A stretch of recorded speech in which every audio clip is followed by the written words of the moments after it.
আপনারা দেখছেন AGT live 24/7। आप देख रहे हैं AGT live 24/7। You are watching AGT Live 24/7. যিনি অপরাধী হয়ে বিধানসভা বা লোকসভায় আছেন তিনি সেটা বুঝেই আছেন যে আমরা লিখবই। আপনি অন্যায় করলে আপনি আমার মাসতুতো ভাই নন যে আমরা তা চেপে যাব। কেন চেপে যাব? আর আপনার যদি কোনো অভিযোগ থাকে সেটা আমাদের বিরুদ্ধে জানাবেন। ফলে মাননীয় মুখ্যমন্ত্রীর কাছে আমরা চাইব আপনি সারা রাজ্যের সমস্ত সাংবাদিকদের নিরাপত্তা প্রদান করুন। নির্দিষ্ট আইন নিচে বসবাসকারী সাংবাদিকদের নিজ নিজ কর্মস্থলের নিকটবর্তী শহরে নির্দিষ্ট জমি দিতে হবে বিনামূল্যে। দিন রাত্র কাজ করছেন যারা, আমরা সেই সমস্ত নেতা, সেই সমস্ত একটু সহানুভূতিশীল হন, তাদেরকে একটু জমি দিতে হবে। সাংবাদিক কল্যাণ তহবিলে 50 লক্ষ টাকা বরাদ্দ করতে হবে। এর থেকে মেডিকেল এবং সাংবাদিকদের বিভিন্ন অসুবিধা তাদের হাতে যেন কিছু অর্থ তুলে দেওয়া যায়, দুরারোগ্য ব্যাধিতে যাতে আমরা তাদের পাশে দাঁড়াতে পারি সেটা করতে হবে। স্বীকৃত সংবাদ মাধ্যম সমূহের সংবাদ ভবনে 50% বিদ্যুতে ছাড় দিতে হবে।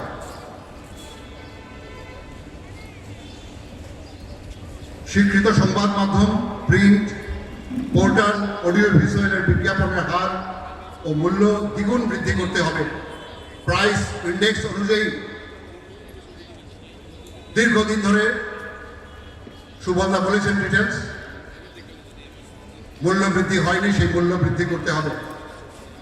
সাপ্তাহিক পত্রিকা সমূহকে বিশেষ বিজ্ঞাপন নীতির আওতায় নিয়ে আসতে হবে এবং বিজ্ঞাপন প্রদান করতে হবে। রাজ্যে গণতন্ত্র কলুষিত করবার জন্য যে সমস্ত লোকজনেরা সাংবাদিকদের রক্তচক্ষু প্রদর্শন করছে এবং যে পদাধিকার বলে তারা করছে সেই পদাধিকার পূর্ণ করতে হবে, তাদের বিরুদ্ধে ব্যবস্থা নিতে হবে, তাদেরকে অপসারণ করতে হবে।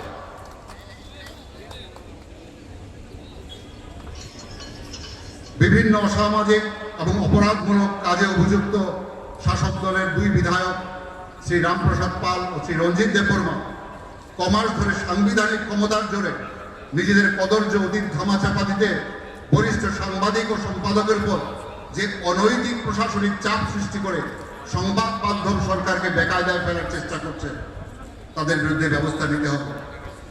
মাননীয় মুখ্যমন্ত্রীকে এই কথা বুঝতে হবে। মাননীয় মুখ্যমন্ত্রী ছাড়াও সিনিয়র যারা মন্ত্রী আছেন বা আমাদের সমবয়স্ক যে মন্ত্রীরা আছেন যারা অত্যন্ত সহৃদয়তার সঙ্গে সংবাদ মাধ্যমের পাশে আছেন, তাদের বুঝতে হবে একটি পচা আলু সমস্ত ছুরির আলোকে নষ্ট করে দেয়। তাদের বিরুদ্ধে ব্যবস্থা না নিলে ক্ষোভ ধুমায়িত হতেই থাকবে। এই ক্ষোভ, ওই যে বললাম ফুলকি, আবার ভীষণ যুদ্ধ হবে। যানবাহনে প্রেস স্টিকারের অনৈতিক ব্যবহার বন্ধে বিশেষ ব্যবস্থা নিতে হবে। আমরা বলেছি আজকাল প্রেস স্টিকার ব্যবহার করে ফেন্সিডিল জানা হয়। আপনারা লক্ষ্য করেছেন মফস্বল থেকে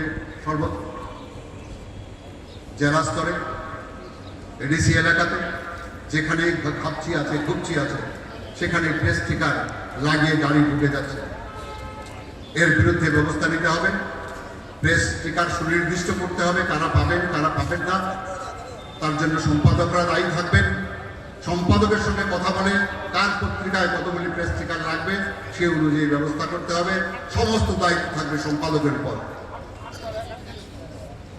রাজ্যে চিরবঞ্চিত আমার বিতরক ভাই যাদের কথা আমি বললাম, দীপক বরজ এবং ননীগোপাল দেবনাথের নেতৃত্বে আমার ভাইরা সামনে বসে আছেন, তাদের জন্য গ্রুপ ইন্স্যুরেন্স চালু করতে হবে এবং সবচেয়ে বড় কথা মাসিক ভাতার ব্যবস্থা করতে হবে।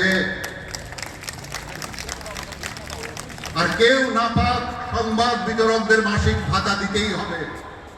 এই দাবিতে আমরা অনড় থাকব। এই কয়েকটা দাবি নিয়ে আমরা এই মাত্র মাননীয় মুখ্যমন্ত্রীর সঙ্গে দেখা করব, তারপর আগামী দিন রাজ্যপাল মহোদয়ের সঙ্গে দেখা করব, প্রয়োজনে প্রধানমন্ত্রী রাষ্ট্রপতি পর্যন্ত আমরা যাব। এই লড়াই থামবে না।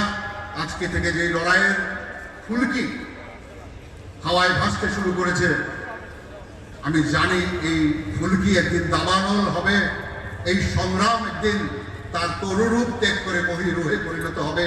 সুবল দাদের হাত ধরে যে সংগ্রাম শুরু হয়েছে, এই সংগ্রামকে পরিণত করবার দায়িত্ব, ম্যাচিওর করবার দায়িত্ব আপনাদের সবার।